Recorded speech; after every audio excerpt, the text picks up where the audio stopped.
Bapak Kiai Haji Mutahar, waktu dan tempat kami persilahkan dengan segala hormat.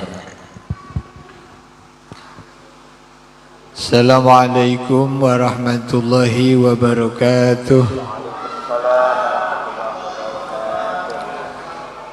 Alhamdulillahi wa kafa, wassalatu wassalamu ala nabiyil mustafa Sayyidina Muhammadinil Muktafa wa ala alihi wa sahbihi ahli sidqi wal wafa. Amma ba'd. Hadratal muhtaramin, bapak-bapak, adik-adik, ibu-ibu, jamaah pengawasan matan kitab matan Safinatun Najah, wabil khusus tangtosipun pengurus Dewan Kemakmuran Masjid Baitul Amin Haji Kursan dan jajarannya, Ketua MUI Kecamatan Gebang saniki Kang gitu. Pengurus anak cabang Ansor Kecamatan Gebang yang senantiasa saya hormati dan mudah-mudahan dirahmati, diberkahi dan dimuliakan oleh Allah Subhanahu wa taala. Kangge menyingkat waktu, seperti biasa Al-Fakir akan membacakan prolog materi yang menjadi kewajiban Al-Fakir untuk sampaikan pada malam hari ini, yaitu Faslun Arkanul Islam.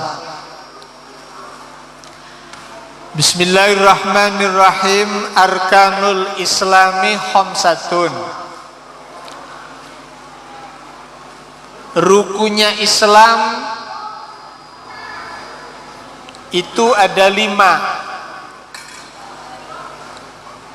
Penetapan sebagai rukun Islam itu ada 5. Hadisnya sudah maklum, sebagaimana disampaikan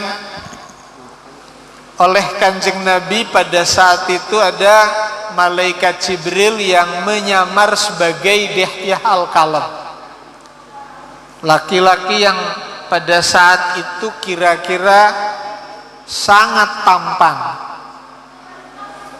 Laki-laki itu kemudian menanyakan kepada Kanjeng Nabi, mal Islam ila akhirih. Dijawab oleh Nabi bahwa al-Islam syahadatu alla ilaha illallah ila akhirih. Dan yang pertama rukun Islam adalah menyaksikan bahwa tiada yang wajib disembah kecuali Allah Subhanahu wa ta'ala. Artinya bahwa la ma'buda bihaqqin illallah. Nanti di belakang ada penjelasannya. Tidak ada yang wajib untuk kita sembah dengan dasar hak sebagai sebuah kebenaran kecuali hanya Allah Subhanahu wa ta'ala. Wa anna Muhammadar Rasulullah, dan bahwa Kanjeng Nabi Muhammad itu adalah utusan Allah. Sebelum saya lanjut, saya pengen ditambahi sedikit bahwa pengertian arkan yang dimaksud di dalam pasal ini berbeda dengan pengertian arkan tentu saja yang menjadi pemahaman kita secara umum bersama-sama. Kalau pemahaman rukun itu kan mayutawaqqafu sihhatul markun 'alaiha, sesuatu yang menjadi penentu dari sahnya yang dirukuni terhadap sesuatu itu. Misalnya arkanus salat dalam satu pandangan sab'ata asyara, dalam satu pandangan yang lain samaniyata asyara. Satu aja tidak ada, maka sholat menjadi tidak sah. Itu rukun, rukun syar'an. Sama di sini misalnya tihang ada 4, satu aja tidak ada, ya ambrek. Kan gitu kira-kira logikanya. Tetapi arkanul Islam yang dimaksud tidak seperti yang dibayangkan kados wau. Dengan bukti apa? Dengan bukti bahwa ternyata ketika salah setunggalipun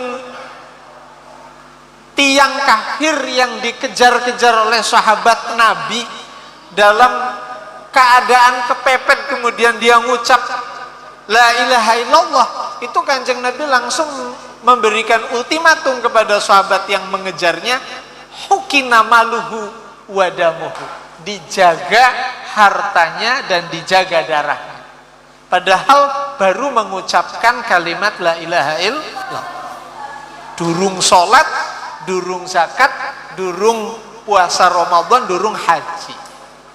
Itu sudah termasuk katakanlah disebut sebagai muslim.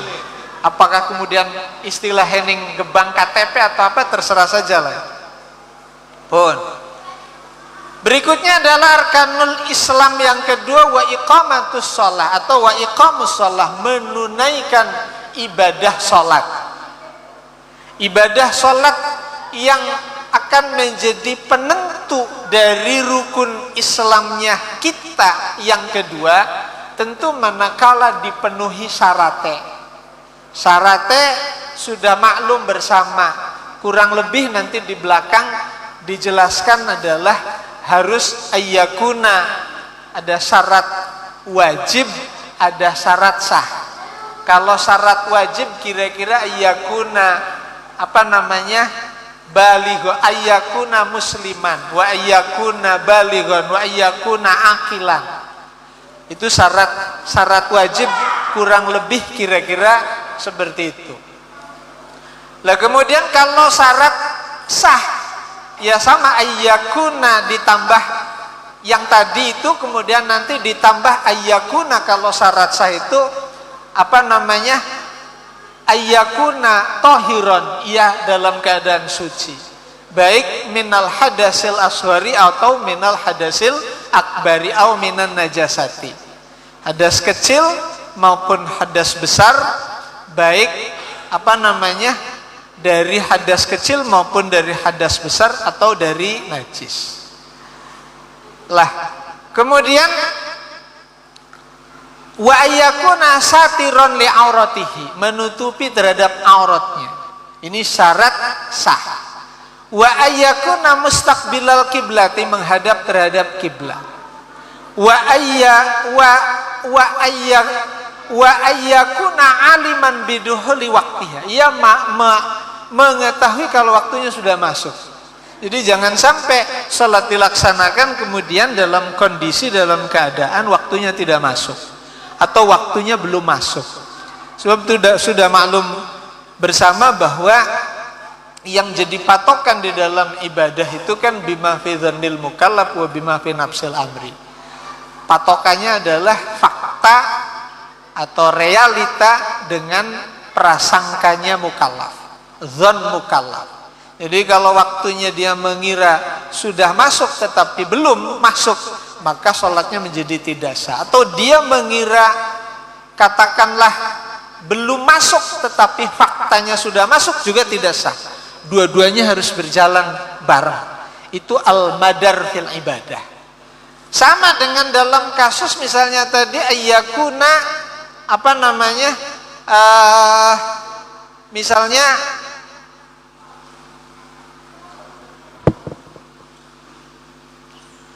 kula niku tembe rada waras jadi keringetnya mantuk kabeh Kang. Apunten Kang ya. Jadi kula lajengaken bahwa di dalam persyaratan sahnya salat yang berikutnya adalah setelah ayyakuna satiran li auratihi. Kalau tambahi keterangannya ayyakuna satiran li aurati itu minal jawanib, kanan kiri, kemudian amam warok, kemudian wamin a'lahu. Kalau dari bawah misalnya sholatnya di panggung, kemudian panggungnya ternyata ada banyak celah, diintai dari bawah silahkan saja. Tapi kalau dari kanan kiri itu tidak boleh, tidak itu. Ini yang sering, mohon maaf ya, kama fi buhyatil mustarsidin, itu dari atas itu. Ini terangkan durung kan? Durung ya. Aja harus diterangkan, harus diterangkan kulai ge bosen. Kalau dari atas itu tidak boleh sampai ada kelihatan. Sehingga kula niku sering nyontohaken ari salat ka aja sok gaya celana di apa kelambi dianjingaken. Coba ngadegan. Pun. Tidak jarang ya, tidak jarang bahkan banyak uang sarungan niku sore budel. Bener beli? Demikian juga ketika pakai celana. Kebanyakan sore budel. Baka ditutup nganggo kelambi mengkenen sih, maka si aurat akan terlihat dari bawah.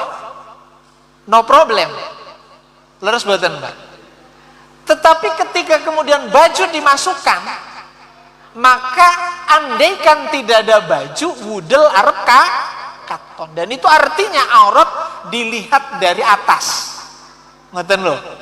Mulane yang sering saya sampaikan, kenapa ning kota-kota masjid penuh, bahkan pun sholat awalal waktu, tetapi kemudian tetap terjadi STMJ, sholat terus maksiat jalan, ya karena tadi ada syarat yang begitu prinsip tidak diperhatikan dengan baik dalam kasus satrul aurat. Jadi wis bakal lagi sholat si punten diudari dikit, baju dimasukkan di dalam celana, kecuali sampean nganggo celana dijamin ada di atas wudel, bakal dijamin ananing sadhuwure wudel meskipun tidak ada baju katakan ya, maka sholat sampean tidak akan ada masalah pun. Dilanjut soal syartus sihah. Tadi saya sampaikan wa yakuna aliman biduhulil waktu. Dia harus benar-benar memahami bahwa waktu itu masuk. Kenapa? Karena di dalam saat ia menjalankan sholat itu harus jaziman, harus mantep. Menawi boten mantep nggih boten kenging. Sholat itu kedah mantep, tidak boleh dalam keadaan ragu. Pun kira-kira kangge selajengnya monggo ditambah-tambahi piyambak kang anu kang dahlan nggih. Yang berikutnya adalah rukunnya sholat. Tadi sudah disinggung Al-Fakir di depan bahwa kurang lebih ada yang mengatakan 17 mengurangi niyatul khuruj minas sholat. Ketika kita tidak memasukkan niyatul khuruj minas sholat, artinya bisa selesai dengan salam, maka rukunnya sholat cukup 17. Tetapi ketika memasukkan niyatul khuruj minas sholat kedah masuk di dalam rukun, maka rukunnya sholat menjadi 18. Yang pertama tentu diawali dari niat ma'a takbiratil ihram. Niat ma'a takbiratil ihram, ya. Ini sudah langsung 2. Yang ketiga qiyam. Yang dimaksud qiyam itu al-wukuf, bersandar. Kedah bersandar. Kedah nempel. Ya, tidak boleh tidak nempel. Apapun itu yang menjadi alas, apakah lantai atau di atas, atau kalau orang-orang sakti mandraguna tempo dulu misalnya di atas daun pisang, itu namanya al-i'timad atau al-wukuf. Monggo. Lah, karena itu kemudian tidak tidak betul, bahkan bisa batal ketika sholat itu ada wasbah, ngelompat. Alih-alih mendapatkan utama, pindah dari sop kedua menuju sop pertama, tetapi caranya lompat. Jelek. Itu batal. Jadi kalau mau pindah, ya caranya pelan-pelan, tidak usah sekaligus. Toh tidak ada juga aturannya bahwa mau pindah itu harus sekaligus. Itu yang pertama yang pengen disampaikan kaitannya dengan al-wukuf. Yang kedua, biasanya bocah-bocah cilik bengen kan sok guyon ya anaknya. Dijungjung bener. Sholat dijungjung batal. dijungjung dipindahkan klek. Ya batal. Kenapa? Ya karena tadi tidak wukuf, tidak berdiri, nempel di lantai, atau tidak al-i'timad, memenuhi rukun qiyam tadi. Dah, lah itu qiyam itu fa'ilam yastati faqa'idan, fa'ilam yastati famudtaji'an, fa'ilam yastati famustalqiyan, fa'ilam yastati fa'auma bi ajfanihi, fa'ilam yastati fa'auma fa'ijra'ul arkan bi qalbihi, fa'ilam yastati fayusalla. Kalau sudah tidak mampu disolati. Jadi konsepnya begitu jelas di dalam Al-Quran. Makanya Kang Dahlan, hari Kamis kemarin tuh kulo aslinya harusnya hadir itu. Karena itu yang diundangkan komisi fatwa. Selasanya kulo hadir, dalu Rabunya kulo KO. Dan semestinya kulo hadir, kulo betul saged hadir. Yang saya pengen sampaikan, dan sebenarnya hari Selasanya sudah saya minta kepada Dinas Kesehatan dan tim gugus tugas untuk membuat reng-rengan SOP, standar operasional prosedur, berkaitan dengan penanganan mayit yang terkena COVID. Dalam konteks misalnya, mohon maaf, memandikannya. Dalam konteks mensolatinya. Kasihan itu. Ada dimensi kemanusiaan yang terabaikan. Bayangkan, keluarga pengen ikramul ahli, pengen menghormati terakhir, apakah itu bapaknya, apakah itu ibunya, apakah itu gurunya, kiainya, tidak bisa. Innalillahi wa inna ilaihi rajiun. Ini telenges teman konon. Jadi oleh karena itu, ternyata saya dapat penjelasan pada hari Selasa itu, di dalam buku panduannya sudah ada, boleh sebenarnya. Men kadang-kadang petugas di lapangan yang overlap, berlebihan di dalam menertibkan. Jadi saya sampaikan, dalam kemarin diadakan Waqi'iyah, Bahsul Masail Waqi'iyah itu kan menyikapi fenomena yang terjadi di desa Astana itu, yang dibongkar paksa itu, bla bla bla bla bla, dan seterusnya dan seterusnya. Makanya insya Allah ke depan akan terus ditata dan ditata sehingga kemudian menemukan kepuasan dari masyarakat, dan sehingga kemudian mudah-mudahan masyarakat menjadi percaya dengan petugas-petugas terkait. Dan dengan demikian maka beban psikologi masyarakat yang sahibul musibah itu tidak menjadi hancur lebur. Alih-alih meningkatkan imun sebagai sebagai obat yang paling sakti dari dalam, tiba-tiba kemudian hancur lebur, maka imun menjadi burak berantakan, dan akhirnya justru malah mudah terserang COVID dan seterusnya dan seterusnya. Ini yang saya pikir harus betul-betul terus-menerus disampaikan. Pun. Jadi sekali lagi dalam konsep agama itu jelas. Tidak bisa kemudian potong kompas kah? Ujuk-ujuk beloli Jum'ah konon kah? Punten Kang Dahlan sebagai ketua MUI. Saya berkali-kali, makanya termasuk Kauman itu salah satu desa yang dimana saya menjadi orang yang diajak konsultasi. Wis Jum'ah bu apa? Meski katakanlah tidak di dalam masjid jami. Ning buri umbetan, ambil aja digeruduk wong akeh. Karena dalam pandangan al-fakir, dalam pandangan fikih yang saya yakini, itu ada kewajiban, mohon maaf Kang, ada kewajiban fi'lul Jum'ah itu fardu ain Kang, fardu ain. Tetapi ada kewajiban iqamatul Jum'ah fardu kifayah, yang tidak bisa kemudian gugur begitu saja. Artinya sepanjang tentu tahapan-tahapannya tadi ditempuh. Masa seujug-ujug kemudian langsung potong kompas tidak boleh sholat? Ini menurut saya, mohon maaf ya, saya memang dipersepsikan oleh teman-teman kelompok kanan. Oh tidak bisa. Justru saya dalam rangka konsisten ada di tengah. At-tawasud. Komitmen saya bagaimana komitmen at-tawasud tadi, tidak terlalu kanan yang jabariyah, yang katakanlah seolah-olah fatalisme tadi, seolah-olah memasrahkan kepada Allah Subhanahu wa taala, tidak juga terhadap kiri yang qadariyah, yang saintifik. Apa-apa. Saya justru pengen menggabungkan keduanya. Di tengah tadi bisa kok protokoler kesehatan ditempuh dengan cara-caranya yang mesti dilakukan, dan alhamdulillah hari ini nampaknya sepakat seperti itu. Yang namanya COVID-19 itu pada karo flu bakawis anak selawase arep anak. Kalau kita tidak melakukan pendekatan dengan cara-cara yang realistis, ya bangkar agama. Saya menyampaikan sebagai materi khutbah di Pelita Takwa, kalau kita tinggalkan Jumat alih-alih pengen menghindari virus, tetapi justru akan datang azab yang lebih, gunung Ciremai meletus pripen, burak berantakan kabeh. Jadi oleh karena itu harus fleksibel.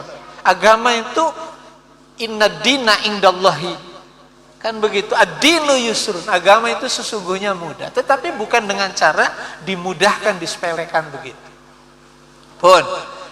Setelah qiyam berikutnya adalah qiraatul Fatihah. Ini rukun yang keempat. Qiraatul Fatihah. Qiraatul Fatihah nanti di belakang diterangkan hurufnya ada sekian harus muncul. Tasdidatul Fatihah ada sekian harus ada. Tidak boleh tidak. Pun. Setelah qiraatul Fatihah dilanjutkan ruku. Ruku sudah maklum. Dilanjutkan tumakninatul ruku. Dilanjutkan i'tidal, dilanjutkan tumakninatul i'tidal, dilanjutkan as-sajdah as-saniyah, dilanjutkan tumakninatuha, dilanjutkan jalsah baina sajdatain, dan kemudian dilanjutkan tumaninahnya, dan kemudian dilanjutkan sujud yang kedua, dan dilanjutkan plus tumaninahnya. Selanjutnya kemudian nanti langsung tasyahud sani, ya, membaca tahiyatul mubarakatuh di dalam tahiyat yang terakhir, dan dilanjutkan membaca salawat kepada Kanjeng Nabi, dilanjutkan salam.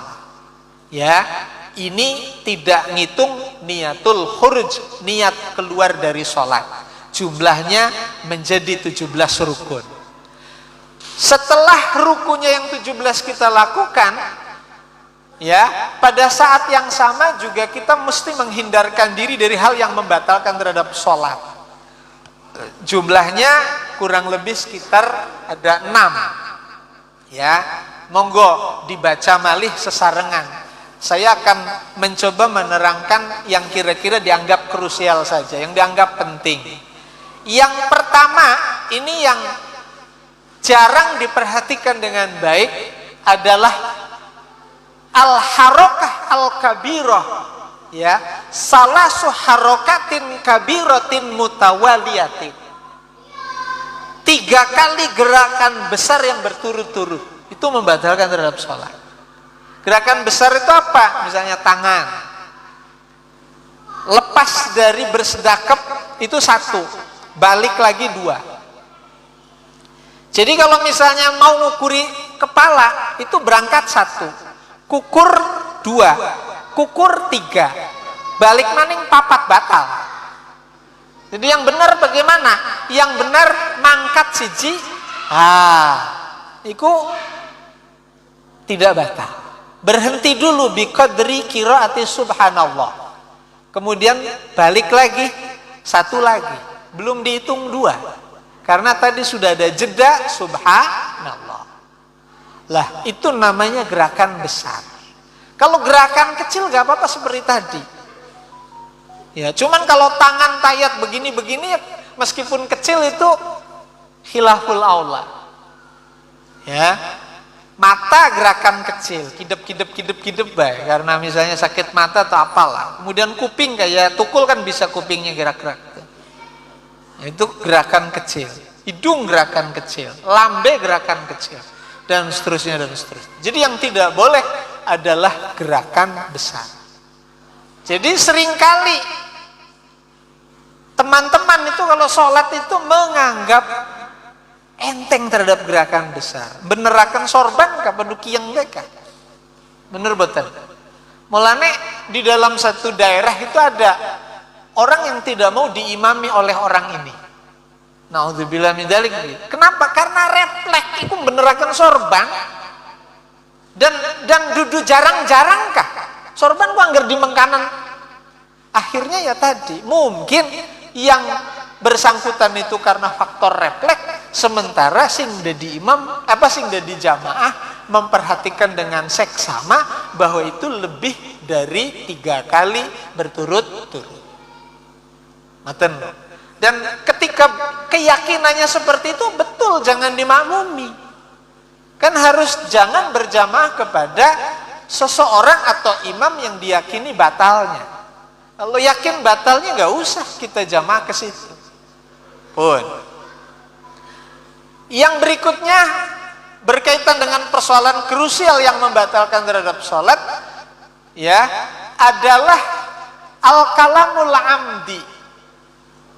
Ini rentetannya, ngomong dengan cara sengaja, satu huruf sekalipun tetapi dapat memahamkan. Misalnya apa? Ki kan ngereksaha sopo sirah. Atau misalnya yang lainnya, ada ki, ada apa ya? Ada beberapa isim fi'il amar. Atau 2 huruf meskipun tidak memahamkan tetap dapat membatalkan terhadap sholat. Pun. Jadi artinya kita harus hati-hati pada saat sedang sholat. Wa min jumlatihi itu at-tanahnuh dehem. Begitu ringannya teman-teman kadang-kadang pada salat sholat dehem. Saya terus terang saja punya kegiatan rutin yang sekarang lagi off ya di kota. Ya wong-wong tua maklum ya, wong-wong tua sing basicnya itu bukan orang yang belajar agamanya matang, jamaahnya aktif dan seterusnya. Tetapi dehemnya aktif, gatel. Gimana mungkin diterangkan ge, ngapunten.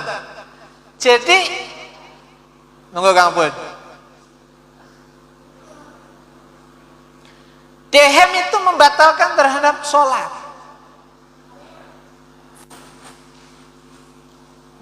Beda dengan batuk. Batuk bukan kehendak kita. Bersin bukan kehendak kita. Tapi kalau dehem itu kehendak kita. Ada kosen. Kan seperti saya serak nih atau kurang jelas saya batal. Ya, kecuali ini saya akan jelaskan dulu pengecualiannya. Kecuali tidak bisa mengeluarkan suara yang kedengaran oleh telinga. Kan tadi rukunya yang ketiga, rukunya yang keempat qiraatul Fatihah. Kalau maca itu ya kudu krungu. Amun maca padu bat-but arane dudu maca. Arane ndog ayam tas kendog. Makanya kalau ada orang diundang muludan, anak wong diundang muludan, itu kan undangannya pasti qiraatul maulid. Cebli gelemuni meneng bae, berkatnya digawe itu berkatnya setengah halal itu.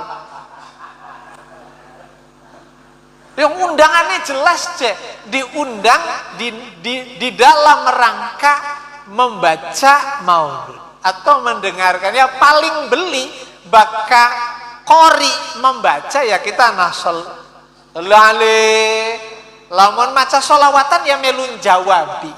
Iki sih beli doyan tapi berkatnya doyan. Kan repotnya ku mau ngonon setengah-setengah arane beli jelas. Wes. Jadi hari kiroah sekali lagi harus kedengaran. Tiba-tiba entok suara. Boleh dehem darurat. Karena darurat, maka tuqaddaru biqadriha, dibatasi oleh sesuai kebutuhan. Artinya apa? Kalau dengan dehem sekali suara sudah keluar, sudah. Jangan kemudian dehem 2 kali. Misalnya tadi gatel, ditahan. Oh, gatel beli kawin-kawin be kuat nahan.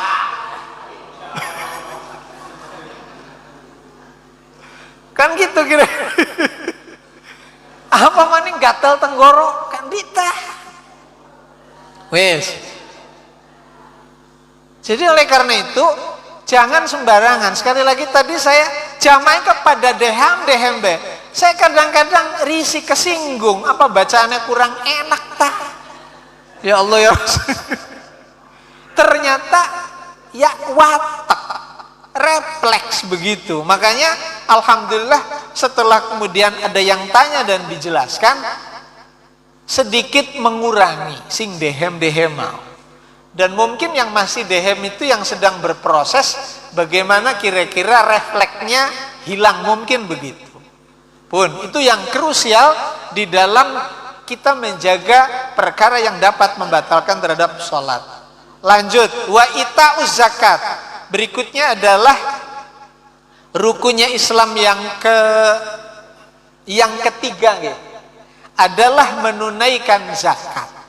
Ini zakat kalau versi Syafi'i, versi Hambali, versi Maliki ya sederhana, hanya terdiri dari 5 item.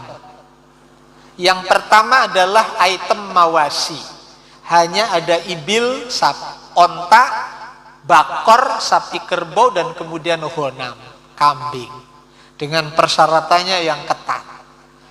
Item yang kedua adalah samarot, hanya ada terdiri dari at-tamru waz-zabib, anggur dan korma, tidak ada salak, tidak ada kelapa sawit, dan seterusnya. Kemudian item yang ketiga minazuru, dari tanaman yang bersifat cocok. Itu adalah minal akwat, makanan yang mengandung unsur karbohidrat, dan syarat yang keduanya adalah mayudakhoru, bisa disimpan.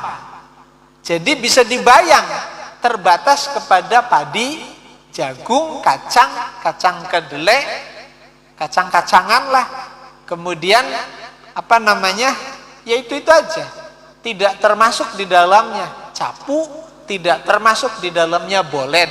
Capu bolen bisa mengandung unsur karbohidrat, tetapi kan tidak bisa yudakhoru, tidak bisa disimpan, tidak bisa diawetkan.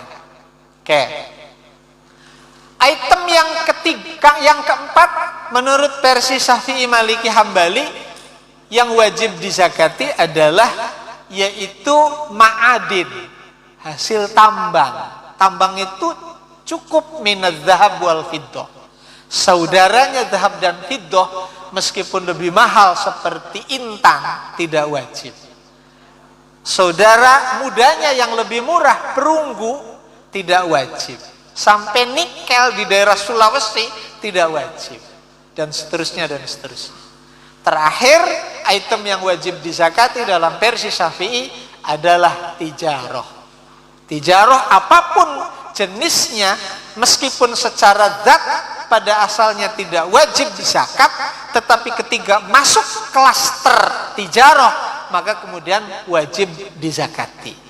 Tijaroh barang dagangan, yaitu ada proses iwad dan ada proses tukar yang tujuannya mendapat keuntungan. Itu tijaroh atau dagang. Pun yang keempat, puasa Ramadan. Itu rukun Islam yang wajib tentu saja pada saat kita diwajibkan dan pada saat mampu menjalankan puasa bulan suci Ramadan. Di dalam bulan suci Ramadan itu ada 3 kewajiban, nanti secara detail dibahas di belakang. Yang pertama ada kewajiban niat. Yang kedua ada kewajiban meletakkan niat di malam hari. Bahasa kitab fikihnya at-tabyid. Dan yang terakhir adalah al-imsak. Saya berkali-kali ngomong, mungkin kalau di nelayan ya, arep mangkat miang, esuke. bengine sahur tetep. Ya, niat puasa. Perkara kuning tengah haus lapar mangan tidak ada masalah. Yong pancen beli kuat dan seterusnya. Jadi aja dumeh arep miang terus bengi ora niat ora sahur. Niat dan menempatkan niat di malam hari itu dua kewajiban. Dan kewajiban yang ketiga adalah imsak. Saya sering sampaikan karena itu menjadi pertanyaan lumrah bagi para pekerja, terutama kan biasanya sing motong-motong tebu kakang, tiang-tiang Bang Rikuan. Saya sampaikan niat malam, niat dan menempatkan niat di malam hari. Setidak-tidaknya kita akan terkurangi dosanya dari dua kewajiban yang sudah kita lakukan. Meski di akhir nanti kita tetap kewajiban mengqadha misalnya. Ngoten. Sama dengan di dalam sholat. Di dalam sholat itu ada dua kewajiban. Ada iqamatus sholah, ada iqa'us sholah. Iki ilmu anyar Kang Dahlan. Saya sudah nyampaikan ini ya. Nah, ada iqamatus sholah, ada iqa'us sholah. Kalau iqamatus sholah itu melaksanakan rangkaian yang tadi jumlah rukunya ada 17 atau 18. Itu namanya iqamatus sholah. Tapi kalau iqa'us sholat itu menempatkan rangkaian di dalam waktu. Itu kewajiban kita tuh dua.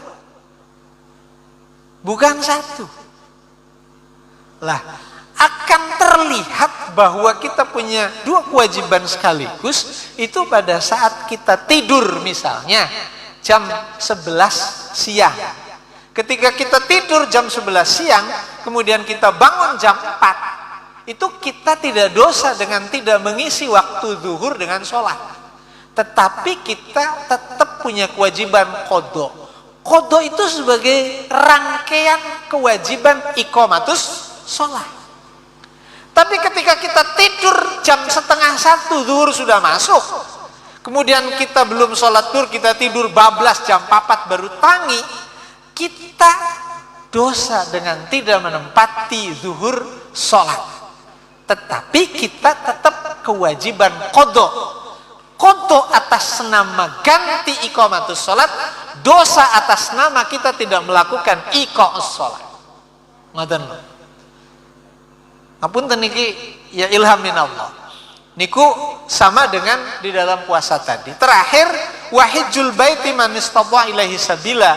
Rukun Islam yang kelima adalah menunaikan ibadah haji bagi saudara-saudara kita yang mampu menuju Baitullah atau Al-Makkah Al-Mukarramah dengan cara apapun. Apakah Habibin, apakah Haji Mansur, apakah bisa ngilang. Sing penting yang sudah datang ke sana pada saat itu dia wajib menunaikan arkanul haji. Kira-kira itu Kang Dahlan prolognya Kang Apun. Moga-moga saged kita ngobrol interaktif dengan seluruh jamaah nopo mawon monggo, meski tadi kaitannya dengan arkanul Islam, tetapi pertanyaan insya Allah tidak dibatasi oleh materi itu. Saged kula jawab dalu niki insya Allah kula jawab, boten saged ya bulan yang akan datang. Ngaten kinten-kinten monggo.